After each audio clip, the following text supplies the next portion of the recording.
I've had a couple of people tell me that we saved their marriage. How spring cleaning cleans up your mental health. To be able to catch cancer in its earliest stages provides the best hope for anyone. The female-founded startup developing a blood test to catch ovarian cancer. And the modest hospital gowns giving patients some privacy.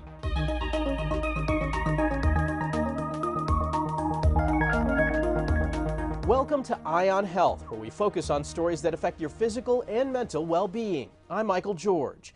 We begin with the growing number of measles cases in the country. There have been more than 6 confirmed or suspected cases this year. That's more than in all of 2023. The CDC issued a health alert to doctors, health departments, and parents, urging them to have children vaccinated against the virus, especially those who are going on international trips. According to the CDC, more than 90% of cases this year are linked to foreign travel, and there are outbreaks in several countries. The agency suggests children get vaccinated at least 2 weeks before traveling. Because it only takes one before it's 10. In Northwest Indiana, St. Joseph County health officials are telling local providers to be on the lookout for symptoms after a case was identified nearby. If this individual's not vaccinated, think, is this measles? Nationwide, measles vaccination rates have fallen since 2019. About 93% of kindergartners were vaccinated last year, falling short of the CDC's 95% goal. The number of abortions in the U.S. topped 1 million last year for the first time in over a decade. More than 60% were medication abortions, using a 2-pill regimen to terminate early pregnancies. The increase is despite the 2022 Supreme Court decision to overturn Roe v. Wade. My pregnancy is once again not progressing. An Arizona lawmaker made a very personal announcement during a floor speech. She'll be getting an abortion this year.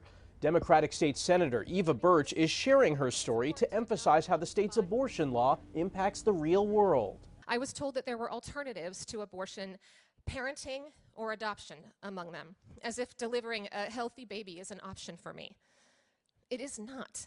Birch has been pregnant for about 8 weeks. Arizona's abortion ban begins at 15. To another aspect of women's health care, a birth control pill is now available online and without a prescription. The FDA approved the over-the-counter sale of Opill last July and can now be purchased at opill.com and on Amazon. A 1-month supply costs about $20 and a 6-month supply sells for $90, though insurance may cover the cost. Doctors say the sale of this drug online is a game changer for women who lack access to health care. So in the past, you had to go see your doctor to be able to get the prescription for contraception. And we all know that sometimes that's just not easy. So sometimes women live far away, takes a while to get an appointment, maybe don't have health insurance right now. And so this gives you a safe and effective option. Drug maker Perrigo recently started shipping Opill to CVS and Walgreens as well. The FDA says the drug is generally safe for most people who could get pregnant, and it's about 93% effective. Opill should not be used as an emergency contraceptive, and patients with breast cancer should not take it. When it comes to cancer survival, early detection is key, but sometimes that can be almost impossible for those with ovarian cancer. 80% of women diagnosed with ovarian cancer are late stage, and the survival rate is extremely low. As Kelly Worthman shows us, a lab in Denver is developing the first and only technology using biomarkers for early cancer detection. A world without cancer. It's understandably Ingrid Kolstow's wish. I'm a stage 4 ovarian cancer patient, and I have 3 daughters. Her diagnosis came when the cancer had already reached a terminal stage, in large part because there is no screening or early detection for ovarian cancer. To be able to catch cancer in its earliest stages provides the best hope for anyone. And now a new lab in Denver is turning hope into reality. Oriana Papanzobi is co-founder of AOA Diagnostics, a women-founded startup working to develop a first-of-its-kind tool that could transform women's health care. Instead of life-altering surgery, a simple blood test could detect ovarian cancer before it's too late. We're starting in ovarian cancer because there's a huge unmet need there, but the goal is to take this technology and really apply it to a number of different cancers that affect women. It's a concept AOA started amid the pandemic. The team was working remotely until they raised funds and were cleared for a lab. I think Colorado is at the beginning of a really great revolution in life sciences. A revolution that's giving Ingrid hope today. I feel sad that my lifespan is going to be cut short, but at the same time, if I were a person who had to sit here and do this now so that my daughters don't go through it in the future, then there would be meaning behind it. And I'm just happy to be here to see what's coming in the future. So women around the world can have a healthier tomorrow. Kelly Worthman, CBS News, Denver. There's another potential game changer in the fight against cancer, this one for colon cancer. A promising study published in the New England Journal of Medicine found a new blood test that can detect 83% of colon cancer tumors. Colon cancer, which is on the rise among younger adults, is the second leading cause of cancer-related deaths in the U.S. CBS News medical contributor Dr. John LaPook, who specializes in gastroenterology, called the blood test potentially a big deal because of its ease. But he still has concerns. I was a little disappointed that only about 2/3, 11 of 17 patients who had the stage 1, the very earliest, were picked up. Still, something is better than nothing. It still remains to be seen whether or not, how widely this is going to be used, how expensive is it going to be. The FDA is considering whether to approve the blood test. According to the American Cancer Society, people at average risk for colon cancer should start screening at age 45. Dr. LaPook says colonoscopies are still the gold standard because they can detect cancer at its earliest, most treatable stage. A new report finds nearly 7 million adults over age 65 have Alzheimer's disease in the U.S. The Alzheimer's Association says this type of dementia also puts a significant burden on caregivers. Christian Benavides has one family's story. 73-year-old Steve Marcus was diagnosed with Alzheimer's disease in 2020. His wife of 50 years, Ruth, is now his caregiver, or as she says, care partner. A caregiver just sounds like it's all about me. And he's in on this as much as I am. Steve is still in the early stages of the disease, but it has progressed. It's put stress on Ruth, from having to figure out finances to managing care. Getting appointments can be daunting and frustrating and upsetting. And taking a deep emotional toll. I felt like I'm alone in all of this. The latest report from the Alzheimer's Association finds caregivers are facing increasing stress. The top 5 stressors are cost, coordinating with multiple doctors, securing appointments, getting help, taking a break, and finding appropriate doctors. Where to start, how to find the right doctor, understanding the disease. How can I make my way through this very complex system? The report also found caregivers are not finding enough support to navigate resources which may be available. You don't have to face this disease alone. The Alzheimer's Association has a 24/7 helpline that could answer your questions, connect you to resources. Support is so important. Ruth also connected with others who are caring for their loved ones battling the disease. Don't wait. Get your family involved, get your friends involved. The couple is planning to go on a cruise this summer, another important step, trying to keep some sense of normalcy in the face of change. Christian Benavides, CBS News, Miami. There's a concerning report out of Chicago. The Johns Hopkins Bloomberg School of Public Health estimates that nearly 70% of children under 6 years old are exposed to lead-contaminated drinking water. Charlie DeMar reports on the latest major city to face this widespread problem. Danger lurking in Chicago's drinking water, according to a new study that used AI to estimate lead levels in unfiltered tap water over a 7-year period. Benjamin Wynn is the study's lead researcher. The goal is to have zero lead in water at all. And we know from the science that even small amounts of lead in the water can have an impact on your child. Black and Hispanic children are more likely to be affected and less likely to have their household water tested, according to the study estimation. I don't think we need to be alarmist. It's not as bad as the Flint crisis. Your kid's not going to be hospitalized from the levels of lead that we're seeing, but even these low levels of lead These are things that can affect your child without you noticing. Lead in drinking water is a nationwide issue. Children in Flint, Michigan were found to have learning delays after the lead water crisis began there 10 years ago.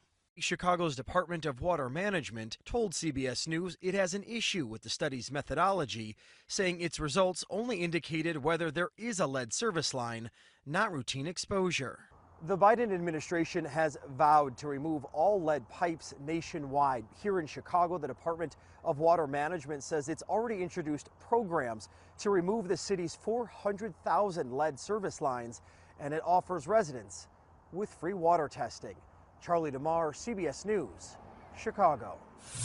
Doctors at Mass General successfully transplanted a genetically edited pig kidney into a man for the first time. The hospital says 62-year-old Rick Slayman is recovering well and expected to be discharged soon. The kidney was genetically edited using CRISPR technology, which replaced harmful pig genes with human ones. When we saw the first urine output, everyone in the operating room burst in applause. It was truly the most beautiful kidney I have ever seen. Known as a xenotransplant, doctors have been making progress at adapting animal organs and tissue for the human body. Previous recipients of pig kidneys have been brain dead, and several who received pig hearts were so ill they didn't qualify for a human organ. And though they eventually died, some said they took the risk to give themselves a little more time with family while also helping the science. Coming up, the med students who started during the pandemic are now graduating, and the mental health benefits you can get from cleaning up that clutter.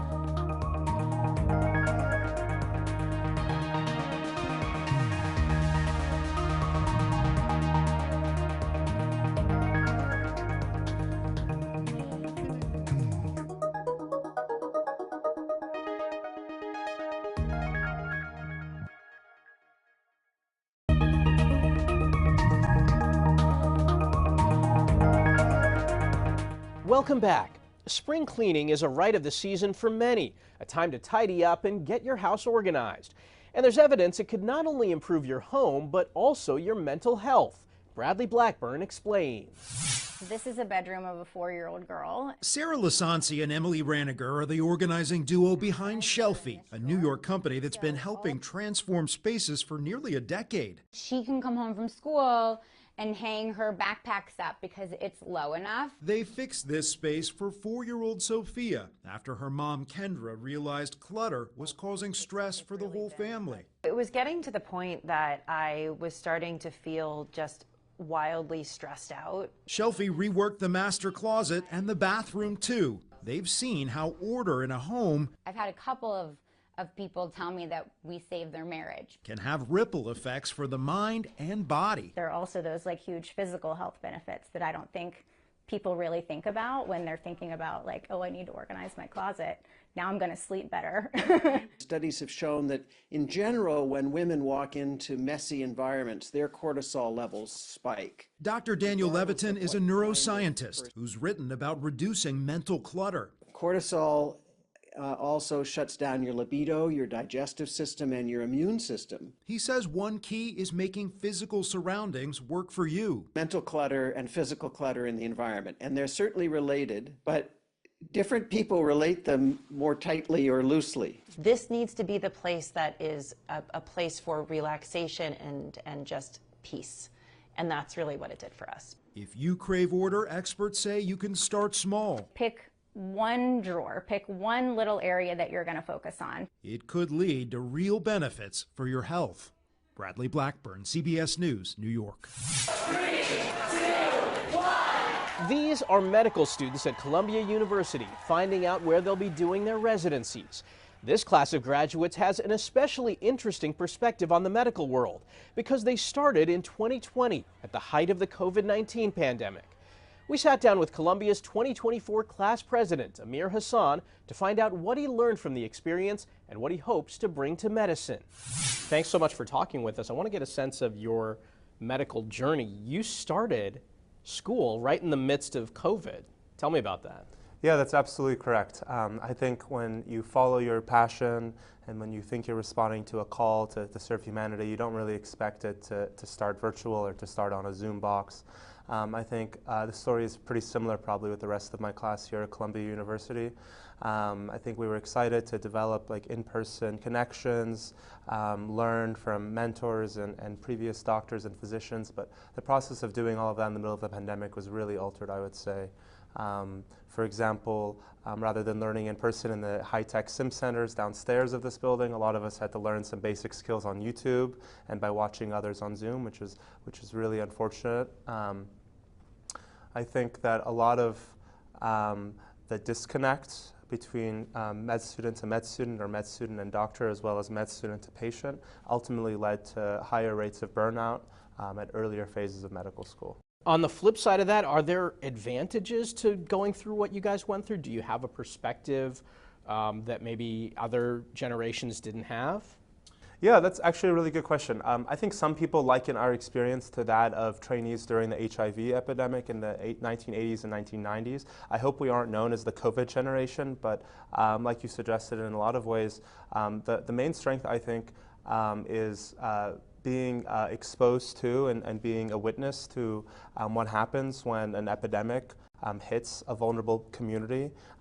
We really get to see the shortcomings in legislation and political action at the federal, state, and local levels. What do you think your graduating class brings to the table that previous classes maybe didn't have?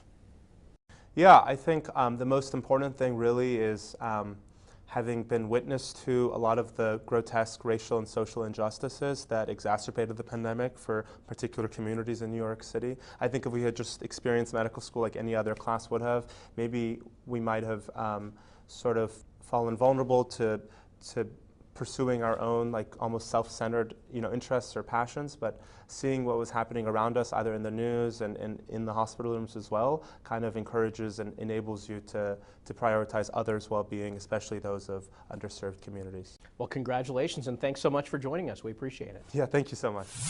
Anyone who spent time as a hospital patient knows the gown leaves little to the imagination. For some cultures and religions, that's especially problematic. That's why one hospital in Minnesota teamed up with a local designer to create the modest gown. Uba Ali shows us how it fits. In a packed room inside Children's Minnesota. It really is a dream, to fill a need for not only the community that I come from, but for kids everywhere. The nation's first modest pediatric gown was unveiled. It is the first healthcare system in the nation to offer this to their patients. With more than 10 years of healthcare experience, Hilal Ibrahim, founder of Henna and Hijabs, knew creating a more inclusive healthcare experience should involve medical gowns. We all know that the patient gown is not the friendliest thing to anybody, adults, kids alike. So to have something where a patient can now walk without feeling exposed from the front and the back. This collaboration with Children's Minnesota launching the modesty gown is a major success for our healthcare system. Provides pediatric gowns designed with sleeves, a closure that provides flexibility. We wanted the patient to feel comfortable, but also cute.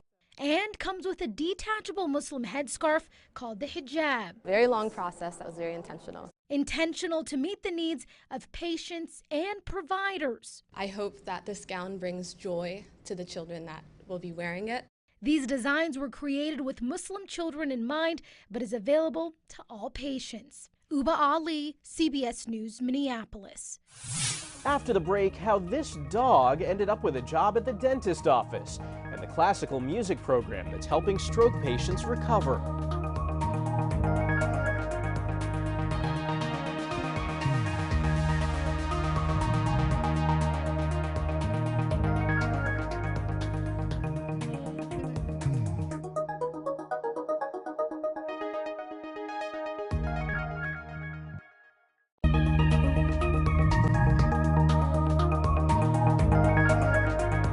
Welcome back. When Eliana Lopez was born in May of 2023, she was the smallest premature baby ever at Cedars-Sinai Medical Center in Los Angeles. She weighed just 12 ounces and was the size of a soda can. After spending 10 months in the NICU with a devoted staff of over 200 doctors and nurses taking care of her, she was finally able to go home this month. The staff at Cedars-Sinai Guerin Children's gave her a full graduation ceremony, complete with a cap and gown. Eliana's parents, Cecilia and Boris, said the staff became like family. We knew that this day would come. We were very hopeful and we had faith that things would work out, and we trusted this hospital and we knew we were in good hands, and today we get to take our daughter home after 10 months. Eliana is now 17 pounds, but she's got a long road ahead. More than a third of Americans are afraid of going to the dentist, but one dentist office is using a canine to help while the doctor works on your canine tooth. Jason Rantala introduces us to Ollie.